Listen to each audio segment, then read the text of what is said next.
खुलुमबाय स्टुडियो दं आं राजीव बसुमतारी आरो बे समाव नोंथांमोननि गेजेराव लानानै फैदों मोनसे दुखु गोनां जाथाय एबा खौरां आरो बे दुखु गोनां जाथाय एबा खौराङानो जादों उदालगुरि जिल्लानि सिङाव थानाय माजबाट देमोलगाव होननाय मोनसे बर' गामि ओनसोलाव आरो बे देमोलगाव थामहिनबा माजबाट दखरानि सिङाव थानाय देमोलगाव बर' गामि ओनसोलाव मोनसे दुखुनांथाव जाथायानो जाहैबाय दै लोंनायनि थाखाय बर' बिमानि मेगनाव मोदै खुगायाव खुदै जेराव नोंथांमोना डिसप्लेनि गेजेरजों रोखा नुना मोन्दों बेयाव साफ्रोमबो बर' आइजोफोरा दै लोंनायनि थाखाय बा लोंनाय दै गोग्गो दै लोंनाय नागिरै मेगनाव मोदै जादों आरो बेखौ लानानै आथिखालनि प्रमोद बर'नि दैदेननाय बिटिआर सरकारजों लोगोसे डक्टर नीलज स्वर्गियारी थामहिनबा बिटिआरनि मावफुं सोद्रोमा डक्टर नीलज स्वर्गियारी बिथांमोननिसिम बिथांमोना रोखो रोखो खावलायदों जाहाथे बिथांमोननि बे जेंनाखौ मावफुंनानै होयो आरो खावलायदों दे थाबैनो बिथांमोननि बे दैनि लोंनाय एबा लोंनाय दैनि जेंनाखौ सुफुंनानै होयो एबा मावफुंना होयो बिथांमोना रोखो रोखो खावलायदों आरो रोजा रोजा बिथांमोना खावलायदों मानो होनना बुङोब्ला आथिखालाव एबा बे साननैसो एबा देग्लायनि बोथोरा बिदुंनि दुंनाया बांसिन जानायनि थाखाय गोबां ओनसोलाव लोंनाय दैनि आंखालखौ नुजाथिदों एबा नुजाथिनायखौ नुनो मोननाय जादों थिग बेबायदिनो बिटिआर सरकारनिफ्रायबो दाब दाब ओनसोलाव जेराव लोंनाय दैखौ जगार खालामना होबाय थानायखौ एबा नुबाय थानायखौ एबा बिटिआरनि मावफुं सोद्रोमा डक्टर नीलज स्वर्गियारी बिथाङा बिबान थानायलाय गोबां ओनसोलाव गोग्गो लोंनाय दै जगायना होनायखौ नुबाय थानाय जादों आरो बेनि गेजेरजोंनो माजबाट ओनसोलनि देमोलगाव गामियाबो बेफोरबायदि थांखि लानाय बायदिनो देमोलगाव ओनसोलावबो जाहाथे लोंनाय दैनि थाखाय बिटिआर सरकारा जाहाथे नोजोर होयो बेखौ लानानै बिथांमोना खुथारै खावलायनायखौ बे समाव नुना मोननाय जादों आरो जाय बिथांमोना दै लोंदों जेराव बे दैखौ जिब जुनाराबो लोङा आरो बे जिब जुनार लोङै दैखौनो ज' खालामनानै एबा जथायै खालामना बिथांमोना बेफोरबायदि गुंलेर दैखौ लोंनो गोनां जादों थारैनो मोनसे सोमोनांथाव आरो दुखुनांथाव जाथाय बिटिआर ओनसोलाव बेफोरबायदि मैला दैखौ एबा गुंलेर हाब्रुजों साग्लोबजोबनाय दैखौ जथायै खालामना बिथांमोना बे लोंनाय दैयाव बाहायनो गोनां जादों आरो दुखुनांथाव जाथाय बेखौनो बिथांमोना रुखु रुखु खावलायदों आरो खुथारै खावलायदों दि आथिखालनि प्रमोद बर'नि दैदेननाय बिटिआर सरकार लोगोसे आथिखालनि बिटिआरनि मावफुं सोद्रोमा डक्टर नीलज स्वर्गियारी बिथांनिसिमबो बिथांमोना जोंनि खौरांनि गेजेरजों मेगनाव मोदै खुगायाव खुदै लानानै खावलायदों जाहाथे देमोलगाव माजबाट ओनसोलनि देमोलगाव ओनसोलाव जाहाथे बेफोरबायदि दैनि जेंनानिफ्राय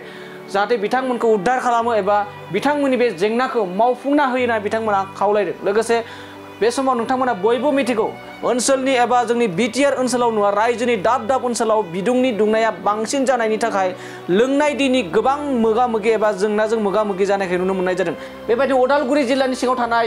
माजबाट ओनसोलनि देमोलगाव ओनसोलाव बेबायदि बर' बिमाफोरा बर' आइजोफोरा लोंनाय दैनि थाखाय बेबायदि सारियै जिरायना दं जेराव लोंनाय दैखौ नागिर बिथांमोना हैरान जादों आरो जा एसे हाखर हालायाव दै दं गुंलेर दै दं बे दैफोरखौनो ज' खालामनानै बिथांमोना लोंनाय दैयाव बाहायनो गोनां जादों जाय दैया खैफोद जिउनि थाखाय थांना थानायाव जोबोद खैफोद जेराव नोंथांमोना डिसप्लेनि गेजेरजों रोखा नुदों बे दैखरनिफ्रायनो जा मैला मैथा दै दङ बेखौनो लोंनानै बिथांमोना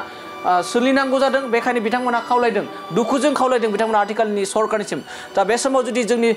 खौरांखौ एबा जोंनि बड'लेण्ड बुब्लिनि बे खौरांखौ जुदि नायदोंब्ला जाहाथे आथिखालनि प्रमोद बर'नि दैदेननाय बिटिआर सरकारा जाहाथे बे दैनि जेंनाखौ मावफुंना होयो होननानै जोंनिफ्राय आसा थाबाय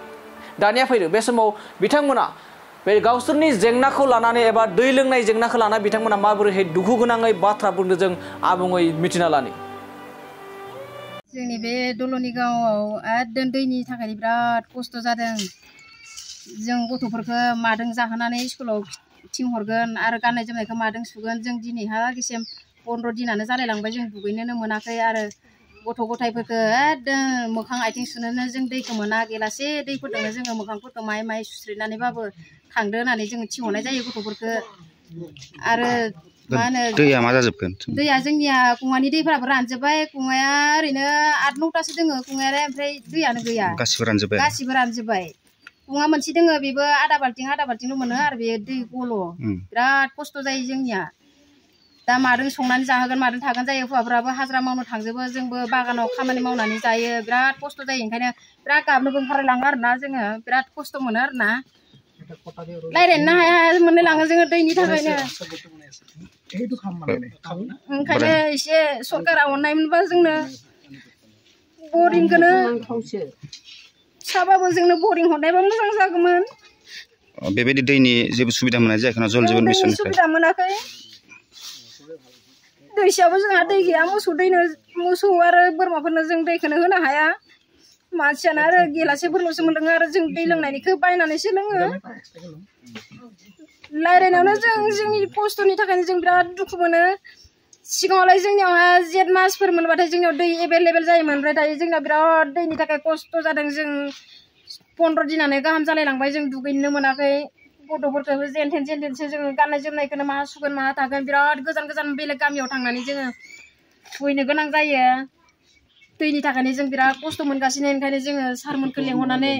सरकारा एसे हरगोन नामा जोंनो एसे अनसुंथाइफोर हरगोन नामा जोंनो बरिं फिसाबाबो बा जों गामिनि आन्था सलायनो हानाय बायदि मोननायबा हामगौमोन होननानै जों सारमोननिसिम एसे आर'ज गाबहरदों आरोना सारमोना एसे नाहरदो दैखरनिफ्राय जिबायदि गुबुंले दै गबोदों बेखौ माबायदि लोङो नोंथांमोना जोङो ओरैनो बाल्थिं फिसा दानफ्लंनानै जोङो बेखौ फिल्टार खालामदों ओरैनोथ' जोङो सिलभार बाल्थिंजों बाल्थिंसे दै होबाला आधा बाल्थिंल'सो जायो फिल्टार खालामबाला बेखौनो जोङो जेन थेने ओंखाम संनायनि थाखाय बेबस्था खालामो आरोना खस्थ'यै सोलिनांदों खस्थ'यैनो बहुद सोलिनांदों जोङो दैनि थाखायनो बरिं फिसाबाबो मोननायबा हामगौमोन होननानै सानदों जोंनि दल'नि गावआवहा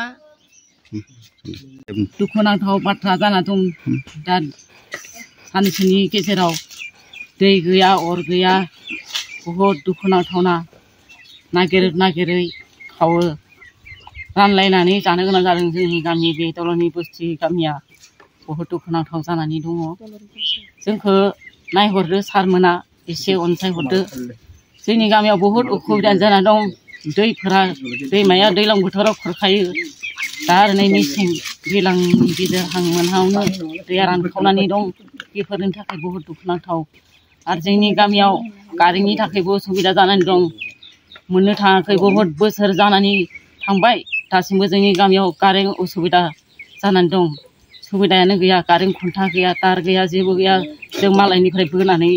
साननैसोनि थाखाय सोलियो नाथाय बेबो जोंफोरा मोननो थाङाखै जाहाथे दैनि थाखायबो बहुद खस्थ' सरकारा जोंखौ एसे अनसायहरदो जोंखौ सारमोना बे एसेबां जों सारमोनखौ मदद होयो मोजांनि थाखाय बिसोरखौ देरहासार होयो जोङो जाम्बा जाम्बि गथ' गथाय गासिबो नोंसोर जोंखौ अनहरनांगोन जोंनि गामिनि थाखाय एसेबाबो दैनि थाखाय सुबिदा होनो थाखाय जोंखौ एसे मदद खालामहरदो दिनैनि बे जोंनि गामिनि दल'नि बस्ति दुखुथिया गामियाव दल'नि गामियाव बहुद दैनि थाखाय दै सायाबो रानखावजोब्बाय जों दै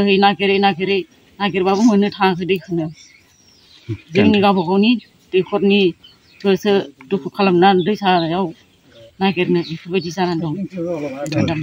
जों गामियाव दल'नि गामियाव जोबोद दुखुनांथाव सोमोनांथाव बिदि जानानै दं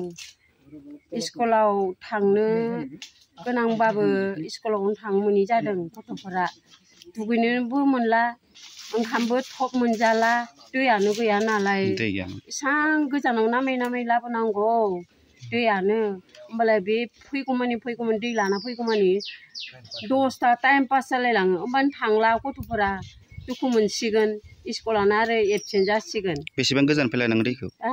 बहुद गोजानाव लायनांसिगोन जोङो ओइ साइकेलजों नामैसो गामिनि दैखरनि दैफोरा मा जाजोबखो होमबा गैला रानजोब्बाय दुगैनोबो मोनला थुरसि खुरैबो सुनो मोनला ओंखामखौ जेन थेन मोनजागोनबाबो दै एसे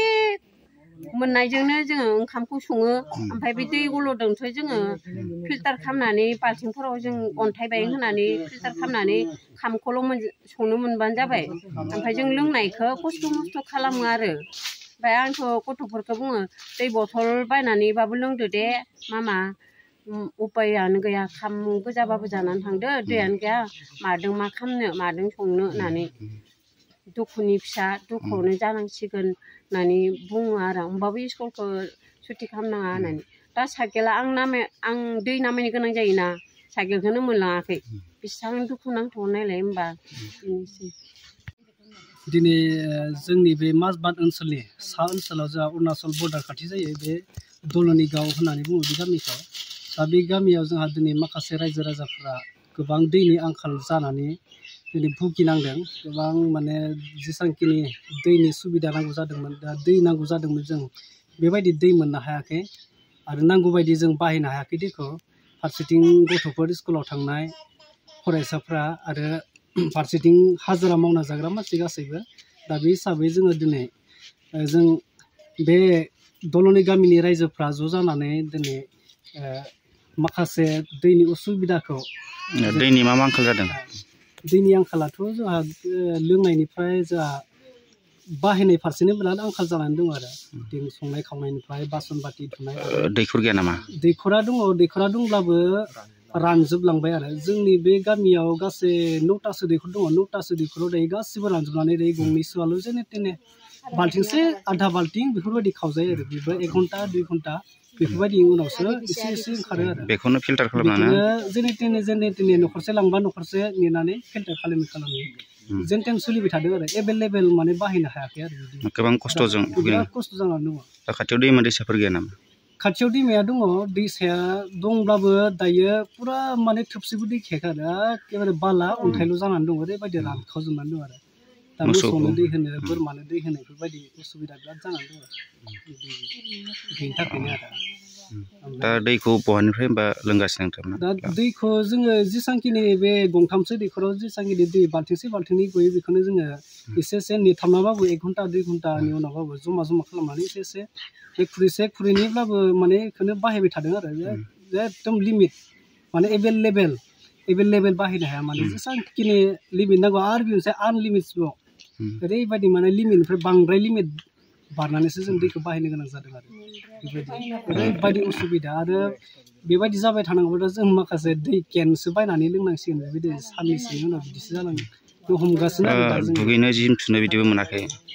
दाबो दङ मैया दुगैनायानो जेने तेने बैयाव दैसायाव हाखर मोनसे दंमोन खुरनाय एन्टे रानथाब खुरजों खावथा दुगैनानै जेने तेने मोदोमखौल' फिनो मोनबाय ओमफ्राय गाननाय जोमनाय गामसा जि दंमोन बे दाबो ओरैनो न'आव दङ गारनानै दोननाय दङ